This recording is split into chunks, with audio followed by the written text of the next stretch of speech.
Donc ici, j'ai cru bon de copier là, un peu justement les fonctions de l'enseignement parce que je trouvais que dans une optique d'évaluation de l'enseignant, c'était différentes étapes où le visuel était vraiment très intéressant. Donc c'est extrêmement pertinent si j'en viens à évaluer un enseignant, surtout sur l'enseignement d'une nouvelle notion.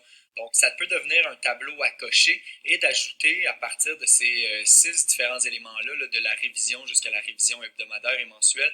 Donc ça peut devenir vraiment intéressant de se créer un tableau avec ces éléments-là. Euh, les éléments, les sous-éléments à cocher, voir si c'est fait et si c'est bien fait.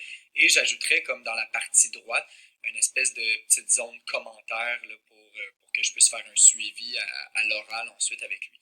Donc, encore une fois, c'est vraiment pour l'enseignement d'une nouvelle notion. Je trouve qu'ici, il y a vraiment quelque chose d'intéressant à savoir est-ce que l'enseignant développe vraiment chacune de ces étapes-là pour s'assurer d'une meilleure acquisition des compétences ou des connaissances.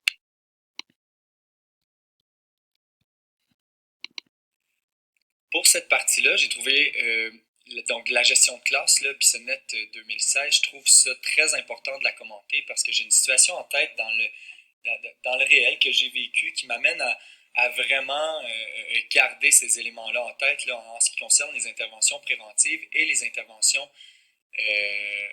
les interventions correctives. En fait, le but, je pense, d'un directeur, c'est de faire en sorte que les élèves se retrouvent le moins possible dans son bureau. Ceci étant dit, il ne faut pas que l'enseignant sente que le membre de la direction ou le directeur n'est pas disponible, mais je pense que l'objectif, c'est vraiment d'amener les enseignants à développer des interventions soit préventives ou correctives qui leur sont propres en fonction de leur personnalité, de leur vision, de leur matière, de la matière qu'ils enseignent, mais dans le but de développer cette autonomie professionnelle dans la gestion de classe et dans les interventions qui sont choisies. D'ailleurs, il y a de plus en plus de codes de vie qui sont faits en ce sens. Donc, nous, au Collège Saint-Hilaire, lorsque j'étais enseignant à cette école, on a revu le code de vie en fonction de ce que je viens de vous dire et c'était basé sur l'école secondaire d'Anjou, le collège d'Anjou, qui avait décidé de faire ça aussi. Pourquoi? Ben parce que, premièrement, on souhaitait différents éléments. On souhaitait, oui, que les conséquences deviennent, ou que les interventions, ou que les interventions correctives deviennent cohérentes avec le comportement ou le mauvais comportement. Mais on souhaitait aussi que chaque enseignant gère sa classe en fonction de ce qu'il croit qui est mieux. Je vous donne un exemple. Avant, si l'élève avait 5 devoirs non faits, peu importe la matière, il allait en retenue, il faisait une réflexion là-dessus.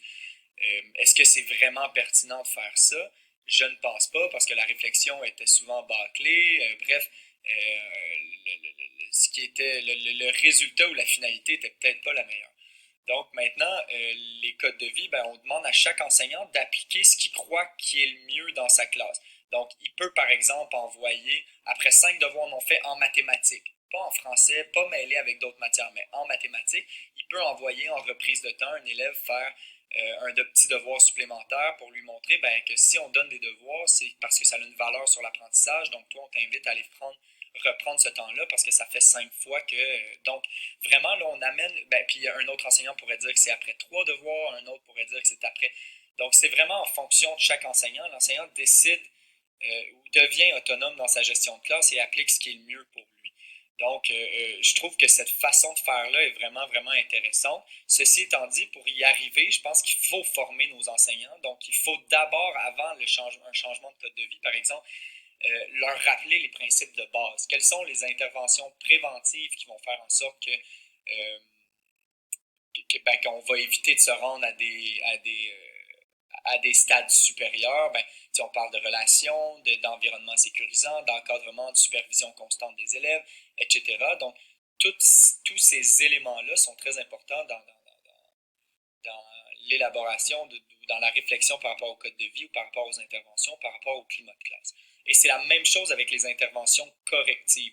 Donc, qu'est-ce qu'indirectement et directement on peut faire avec nos élèves en classe de façon autonome pour arriver à nos fins et pour arriver à ce que l'élève ait possiblement un changement de comportement ou qui adopte le comportement souhaité.